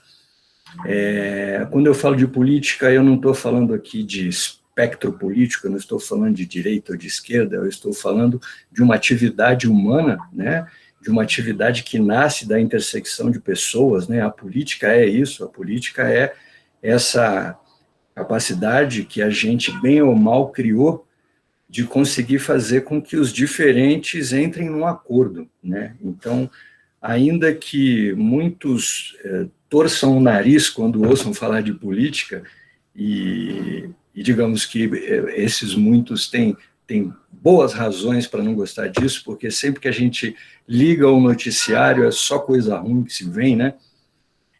Mas eu sempre que eu escuto alguém falar de política de forma excludente, né, de isso não interessar essa pessoa, eu lembro de uma fala de uma filósofa alemã, a Hannah Arendt. Ela foi uma judia que viveu lá todo o período do Holocausto, aquela coisa horrorosa, né? Então, ela teve muito ali na mente, no osso, na carne, a vivência de um período extremamente horrível. E ainda assim, ela consegue fazer uma diferenciação entre o político e a política, né? Eu vou ler uma frasezinha dela aqui, que eu acho muito interessante. Ela diz assim: por trás dos preconceitos contra a política estão hoje em dia, ou seja, desde a invenção da bomba atômica, o medo de a humanidade poder varrer-se da face da Terra por meio da política e dos meios de violência colocados à sua disposição. E, estreitamente ligado a esse medo, a esperança de a humanidade ter juízo e, em vez de eliminar-se a si mesma, eliminar a política. Ou seja, a política é palco de tanta desgraça nas nossas vidas que há um número gigante de pessoas que querem acabar com a política antes que a política acabe com a gente, né? Mas a verdade é que a política foi o melhor que a gente conseguiu inventar até então para conseguir colocar 8 bilhões de pessoas e viver sem formar o caos generalizado, né? Não vivemos num mundo muito tranquilo, mas ainda assim é bem melhor do que tempos de guerra, né? Então, a política é de fato necessária para a gente poder ter um pouquinho de paz. Então, eu falo tudo isso porque a gente precisa entender um pouquinho dessa atividade humana aí. E eu estudo isso sob a ótica discursiva, né, não ideológica, não quero saber se é de esquerda ou se é de direita, mas, enfim, como é que os discursos, eles nascem, como é que eles tentam persuadir, como é que eles tentam convencer, porque a gente não está num campo de verdade ou mentira, a gente está num campo de argumentação, a gente está num campo em que você tenta convencer o outro de que a sua visão de mundo é a melhor, né? Então, eu vou pedir para o Gleidson passar, e eu comecei, eu acho que isso aí tem muito na cabeça de todo mundo, mas eu vou colocar bem rapidamente, só para a gente ter isso como pressuposto quando eu colocar algumas falas ali que a gente vai dar uma olhadinha nelas, né? Então, eu coloquei animal político porque tem uma fala muito conhecida de Aristóteles que diz que o homem é um animal político.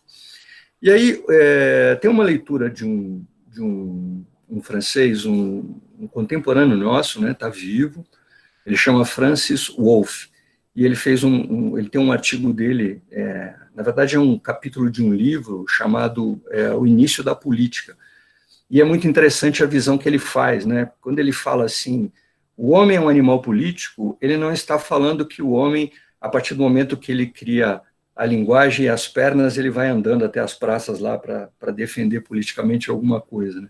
Mas ele diz assim, o homem, ele precisa da política porque ele sabe que sozinho ele não consegue viver. Ele tem a necessidade de que isso aconteça em comunidade, é questão de sobrevivência, né? Só que ele coloca assim, a comunidade não é o suficiente para uma vida política, porque viver em comunidade, inevitavelmente, cria-se conflito.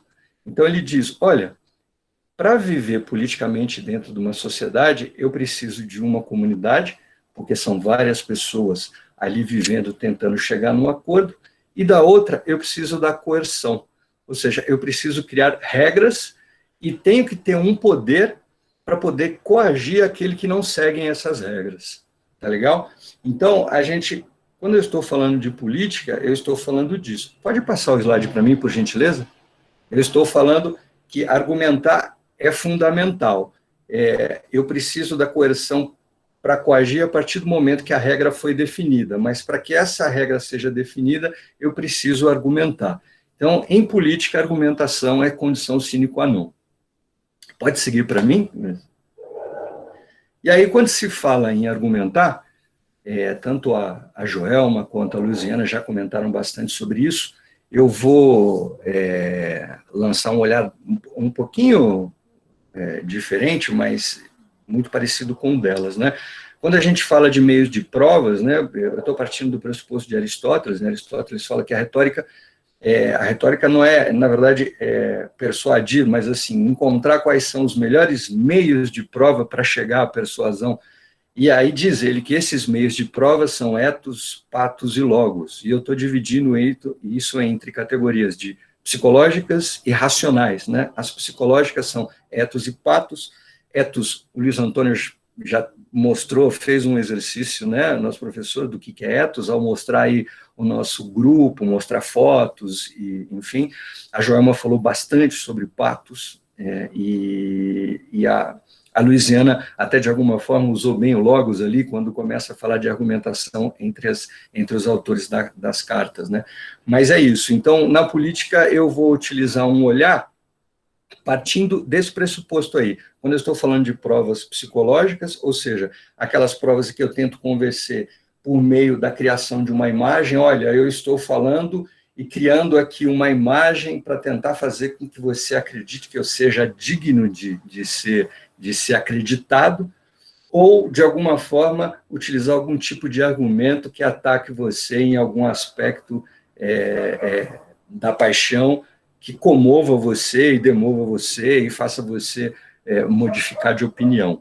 Tá? E tem as racionais, que é aquela que, em tese, eu mostraria provas, que não se trata aí da minha imagem ou do quanto eu consigo acessar a sua paixão, mas de provas que são, assim, entre aspas, inquestionáveis, como, por exemplo, que a gente tem muito hoje, você quebra aí um sigilo bancário de um político, está lá o dinheiro que entrou, de onde que veio, que dia que foi, enfim, aquilo é uma prova que dificilmente você tem como questionar.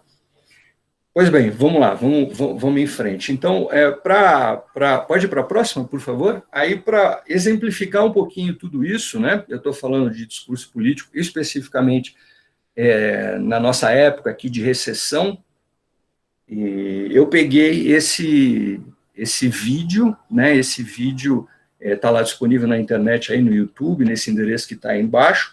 Então, eu tentei achar um discurso político genuíno, que é de político para político, sem fazer trocadilho, né?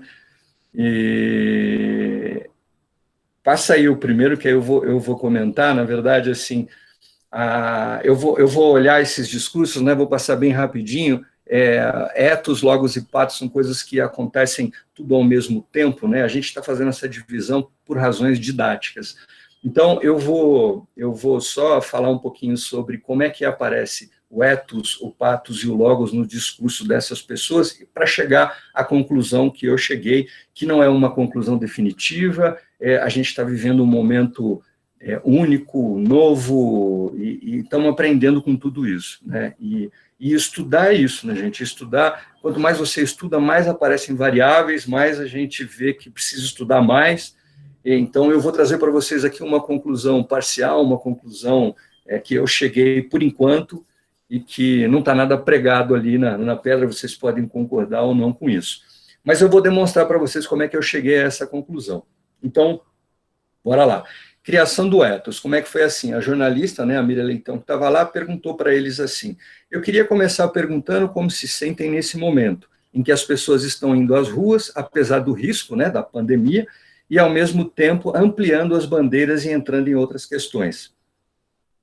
Passa para mim, por gentileza. Aí, o primeiro a responder foi o FHC. Então, ele disse assim: eu acho que chegou um momento que não podemos calar. Temos que dizer o que nós pensamos, com cuidado, mas não por temor, com cuidado para que o outro lado, o grupo bolsonarista mais feroz, mais ideológico, não use o argumento de que, olha, não deixem o homem governar. Ele governa do jeito que ele quiser, ele não sabe governar. Isso é outra coisa.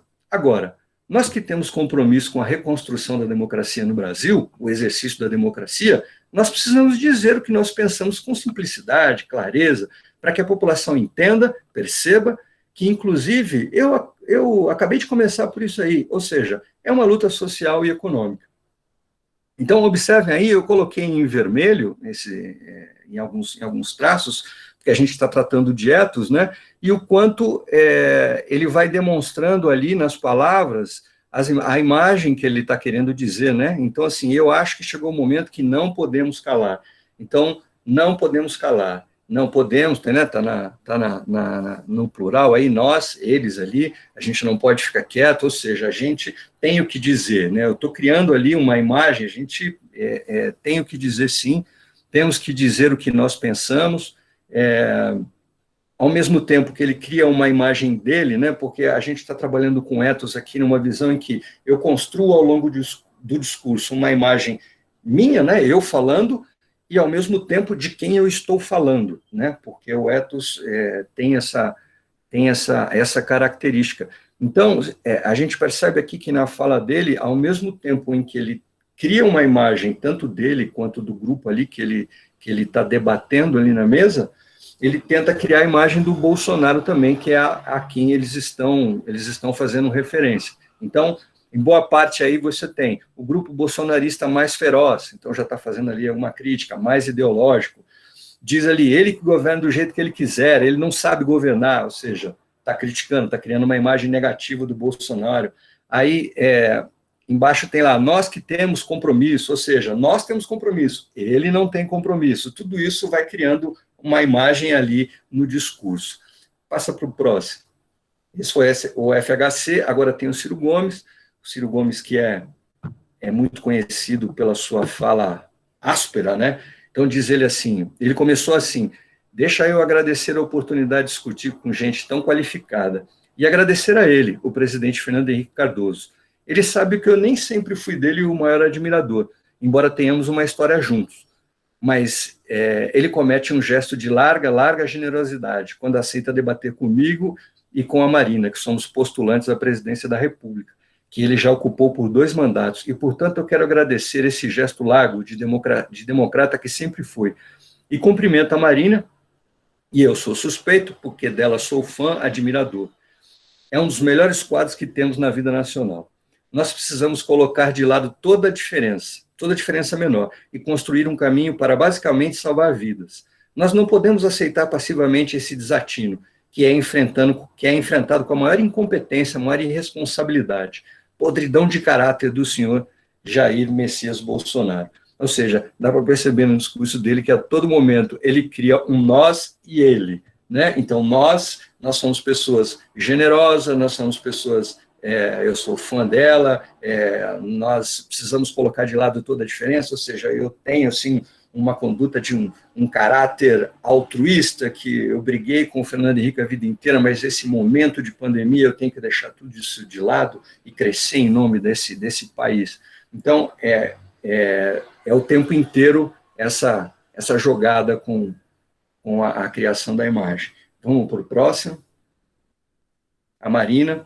Então, eu peguei, tem a criação do ethos, e eu peguei cada um desses autores para postular ali, para mostrar onde é que eles estão criando um ethos no discurso dele. Obviamente, peguei só um pedaço, porque o vídeo tem mais de 1 hora, mas dá para a gente ter uma ideia de como é que isso funcionou. Então, ela diz assim: é uma satisfação estar aqui debatendo num momento tão difícil na história do nosso país, presidente Fernando Henrique, ministro Ciro Gomes, acho que nós todos estamos imbuídos dessa responsabilidade de fazer diagnósticos e encontrar saídas. Com certeza, o presidente Jair Bolsonaro é o que está conduzindo a crise e a pandemia da pior forma possível, porque ele consegue combinar uma crise política institucional com uma crise econômica e social e uma crise de saúde. E ele o tempo todo vai ao limite aprofundando essas crises. No Ministério da Saúde, o que está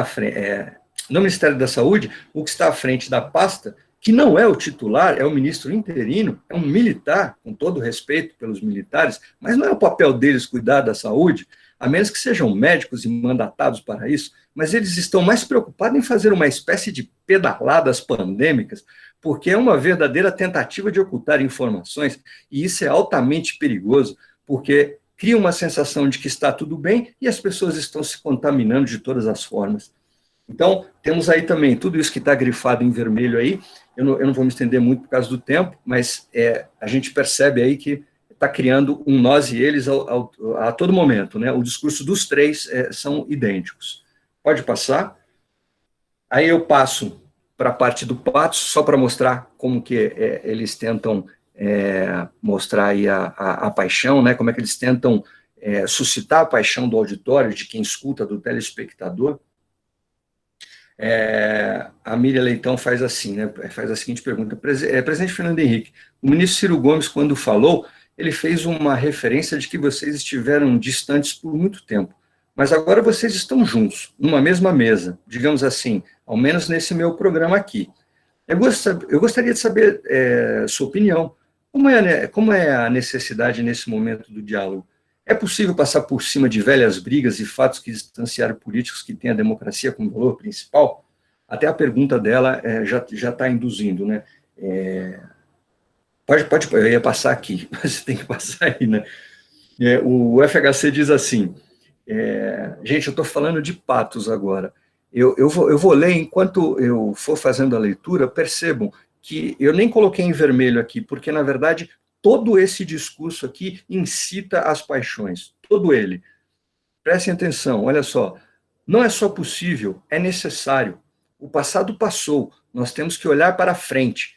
Você vê, chama as pessoas, fala assim, vamos olhar para frente. O país, o povo, a democracia, essa incitação da coisa conjunta, né? Está na hora de juntar forças, não de ficar procurando modo de nos separarmos. Apesar de quando a gente tiver a distinção de política aqui e ali, mas não há no que diz respeito à defesa da democracia, não há no que diz respeito aos direitos humanos, não há no que diz respeito à necessidade de maior igualdade no Brasil. Tem muita coisa que permite uma agenda que seja mais ampla do que uma agenda pessoal ou partidária. Não cabe nesse momento. O momento é maior do que todos nós. Nós temos que aproveitar para buscar pontos de convergência. Pelo menos é a minha posição e eu tenho dito isso claramente. Não só digo, mas eu pratico. não fico olhando para trás, eu olho para frente. Um texto totalmente incitativo, né? Aquela coisa assim, venha, vamos lutar contra esse Bolsonaro, porque eles estavam lá o tempo inteiro falando do Bolsonaro. Então, ficou muito claro também essa questão do Patos. Pode passar. Aqui é o do Ciro Gomes, né? Então, você vê, são políticos que pensam de alguma forma diferente, mas estão nessa mesa com características ou propósitos muito parecidos. Então, diz ele assim, nunca deixei de cumprimentar cordial e respeitosa. Isso aqui ele está fazendo a resposta em relação à pergunta que a Miriam Leitão fez, né? Que ela falou, bom, vocês ficaram tanto tempo distante porque não tinham mesmo a mesma visão em relação à política, né? Então, como é que é agora estar sentado junto? Vale a pena? Dá para discutir? E aí ele responde, nunca deixei de cumprimentar cordial e respeitosamente o presidente Fernando Henrique Cardoso. A divergência é basicamente de compreensão daquele momento importante em que ele teve um papel essencial na fundação da moeda que circula no Brasil. Tem a assinatura dele e minha. Portanto, nós trabalhamos juntos quando o Brasil precisou. Olha aí, uma incitação, né? A minha divergência fica guardada para hora própria naquelas duas questões, e nem é com ele, é com qualquer outro grupo que tem de vir junto para essa defesa desses 3 pontos. Olha a outra incitação. As vidas, as dezenas de milhares do nosso povo que estão indo pela irresponsabilidade de levar o Brasil a talvez o primeiro lugar do mundo. Já somos o 2º lugar em matéria de contaminados. Vamos passar essa semana o Reino Unido em 2º lugar em matéria de mortalidade. E nós sabemos que isso pode ser diferente, porque temos exemplos. A China tem 1 bilhão e 300 milhões de habitantes e morrem 6 mil chineses. Na América do Sul, o Brasil tem 3 vezes a morte, meu presidente, Fernando Henrique, do que todos os nossos vizinhos juntos. Qual é a diferença? Se a demografia é a mesma, o clima é o mesmo, as contradições de pobreza são as mesmas, a diferença é a irresponsabilidade com que Bolsonaro tange esse dramático problema de saúde. Percebe? É o tempo inteiro incitando. Pode ir para o próximo. Tá? Agora eu vou falar da Marina. Ela diz assim, o novo normal que não comporte mais alta concentração de riqueza na mão de poucos. O novo normal que estabeleça a proteção do meio ambiente com justiça social. O novo normal que não aceite nenhum tipo de discriminação e, sobretudo, a discriminação contra os negros, contra as mulheres, contra os gays, contra os índios. Esse é o desafio que está colocado diante de nós. E é isso que vamos ter de fazer nesse diálogo, que a sociedade, eu diria, ela está nos ajudando. Eu vi um dia desses vários movimentos autorais, e paro por aqui, paro por aqui porque já estava acabando o tempo dela. Não é, e tem vários nomes juntos, basta ter um grupo de juristas, somos mais de 70%, ela diz, em relação à população, que mais de 70% da população está contra o Bolsonaro, e todos eles com uma compreensão de que é preciso, a sociedade precisa se colocar na cena política para ajudar a recuperar a potência transformadora da política, porque em algum momento isso foi sendo esmaecido e agora eu acho que é responsabilidade de todos nós. Então está sempre incitando, né? Pode passar para o próximo. Então vejam, eu falei dos 3 meios de provas, que é ethos, logos e pathos, né? Eu falei primeiro de ethos e logos, que são provas psicológicas, ou seja, eu tento convencer pela imagem que eu crio ou pelas paixões que eu incito nesse auditório. E aí você tem, por último, o logos. Eu assisti esse vídeo por inteiro, né? E eu fiquei buscando ali argumentos racionais para ver o que eles falavam, né? E todos os argumentos que são utilizados ali, na verdade, são voltados aos meios de provas psicológicas, né? Então, não saiu dali, né? Eu, como brasileiro, eu fiquei pensando, bom, eu vou assistir 3 políticos experientes, eu vou ouvir para saber se eles têm uma contraproposta a fazer a esse presidente que eles tanto criticam. Mas eu particularmente, saí dali sem nada entusiasmado, porque não saiu de lá nenhum tipo de proposta, né? O que existiu ali foi crítica, uma crítica de quem estava utilizando a própria imagem para dizer nós somos melhores do que ele, ou uma crítica para incitar essa população para dizer, olha, tudo isso que a gente está dizendo é porque esse cara não vale nada, é o pior, está trabalhando isso da pior maneira possível, o Brasil está o caos. Tá? Por último, vamos lá. Pode passar. Então, Eu chamei aqui de uma possível leitura, porque possível leitura eu disse, né? Está tudo em aberto, a gente está estudando, o momento é muito novo, né? A gente está enfrentando uma pandemia dessa magnitude, que é uma coisa nova para o mundo, né?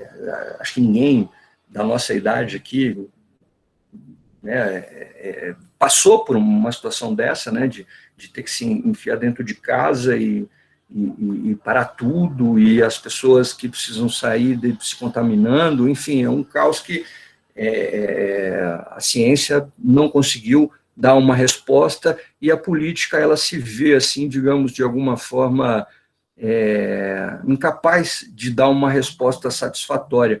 Então, os discursos políticos, né, dentro do que é óbvio que um único discurso ali de 3 pessoas juntadas numa mesa não dá para chegar a nenhuma conclusão, mas eu tentei mostrar ali que há uma tendência, pelo menos por 3 pessoas ali conversando, a mover os discursos por meio de raciocínios psicológicos e não lógicos, né? E não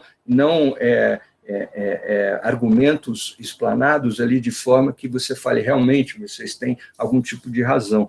Não, se vale de um histórico que cada um teve para formar a sua imagem e uma incitação quando se fala mal do presidente atual, que, ainda que pese a forma como ele vem tratando, o descaso como ele trata muitas coisas e faz com que muita gente não goste dele, eu inclusive, eu acho que dali não saiu absolutamente nada em termos de proposta que possa modificar esse cenário. Então, essa, digamos assim, essa incapacidade científica, porque o assunto, embora o político esteja metido em tudo, mas a gente tem ali, no caso da pandemia, a origem disso, que encabeça isso, da solução, científica, é a biologia, eles que têm que, de alguma forma, arrumar ali uma saída para a gente botar um ponto final nisso.